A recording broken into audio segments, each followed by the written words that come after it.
हिमाचल कर्मचारी चयन आयोग हमीरपुर की महिला कर्मचारी की JOA-IT पेपर लीक में गिरफ्तारी के बाद सरकार ने चयन आयोग सस्पेंड कर दिया है और भर्तियों पर भी रोक लगा दी है। मुख्यमंत्री सुखविंदर सिंह सुक्खू ने शिमला में पत्रकार वार्ता कर कहा कि वर्तमान कांग्रेस सरकार सत्ता में व्यवस्था परिवर्तन के लिए आई है।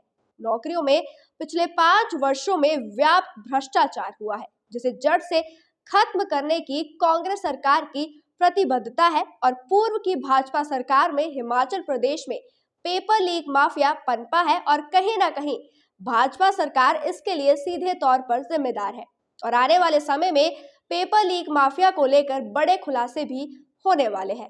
सुखविंदर सिंह सुक्खू ने कहा कि पिछले 5 साल में गलत तरीके से सरकारी भर्तियां हुई हैं और सरकार की संलिप्तता भी इसमें हो सकती है। पुलिस पेपर लीक मामला पूर्व सरकार के समय का है और एक बड़ा उदाहरण है जिसको लेकर भी सरकार जांच कर रही है, लेकिन पूर्व की भाजपा सरकार ने इसको लेकर भी गंभीरता नहीं दिखाई है। JOA-IT पेपर लीक मामले को लेकर फिलहाल SIT जांच कर रही है। सरकार ने सभी भर्तियों को पोस्टपोन किया है और अगले 60 दिन के बाद फिर से भर्ती प्रक्रिया शुरू की जाएगी, क्योंकि आयोग की कार्यप्रणाली पर सवाल उठे हैं। ऐसे में भर्तियों को जारी नहीं रखा जा सकता। सरकार भ्रष्टाचार मुक्त भर्ती के लिए मैकेनिज्म तैयार कर रही है ताकि नौकरियों में पारदर्शिता आए और वर्षों से मेहनत कर रहे लाखों बेरोजगार युवाओं के साथ कोई धोखा ना हो।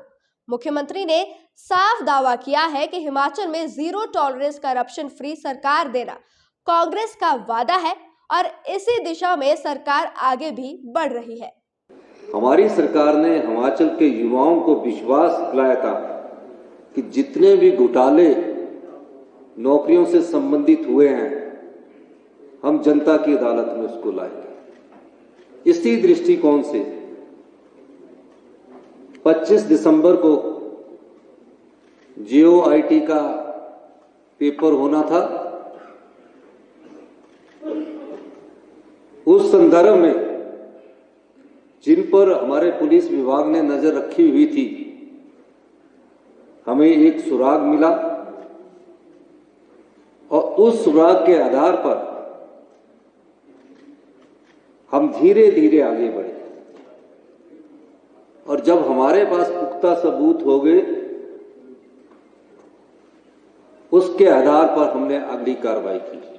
यह सूचना मिलने पर पुलिस दल ने हिमाचल प्रदेश अधीनस्थ कर्मचारी चयन आयोग हमीरपुर की वरिष्ठ सहायिका श्रीमती उमा आजाद के घर पर छापामारी की,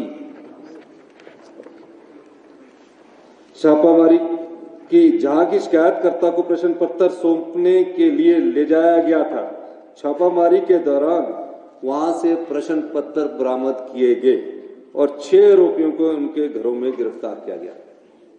ये तो 25 दिसंबर का जो प्रश्न पत्र था। उसके बाद के जो सबऑर्डिनेट सिलेक्शन में एग्जाम होने थे, जो अगले 25 दिसंबर के बाद जो और तिथियों की जो घोषणा थी, उसके तहत मैं कुछ जानकारियां आपको देना चाहता हूं। और ये कोई छोटी बात नहीं है कि जो सबऑर्डिनेट सिलेक्शन बोर्ड के कर्मचारी थे, जो भी था,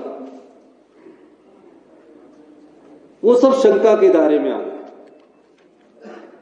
और ये जो धंधा था पिछली भारतीय जनता पार्टी की सरकार से शुरू हुआ, उसको विस्तृत जानकारी प्राप्त की गई। सभी सूत्रों से पता किया गया तो कहा गया कि कई ऐसे जिनके रिजल्ट निकल चुके हैं, वो लोग भी चयनित हो गए।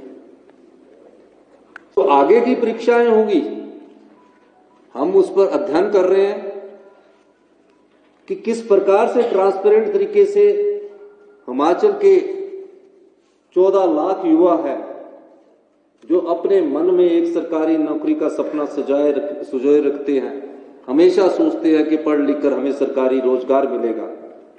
गरीब माँ बाप का भी एक सपना होता है कि उसका बेटा सरकारी नौकरी लग जाए, अपने बच्चे को कड़ी मेहनत से वो पढ़ाता है।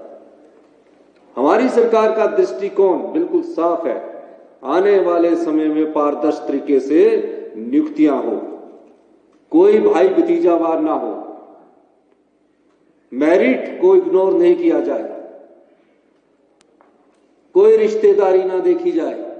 बड़े दुख के साथ कहना पड़ता है कि पिछली 5 साल की भारतीय जनता पार्टी की सरकार ने अपनी आंखें मूंद रखी थी। अयोग्य उम्मीदवार चुने जा रहे थे, पेपर खरीदे जा रहे थे, पर भारतीय जनता पार्टी की पिछली सरकार के कान पर जूं नहीं रेंग रही थी। उदाहरण एक सामने आया, पुलिस भर्ती पेपर हुआ, मामला पता लगा कि पुलिस भर्ती पेपर लीक हो चुका है। उससे पहले भी एक मामला सामने आया, विधानसभा के पटल पर हमारे सदस्यों ने आवाज उठाई कि पेपर लीक हो चुका है, लेकिन भारतीय जनता पार्टी ने अगर आंखें मूंद ली है उस सरकार ने, तो ये हिमाचल की जनता के साथ भारतीय जनता पार्टी की सरकार ने हिमाचल के लाखों युवाओं के साथ बहुत बड़ा धोखा किया है। इस धोखे का जवाब भारतीय जनता पार्टी को देना पड़ेगा।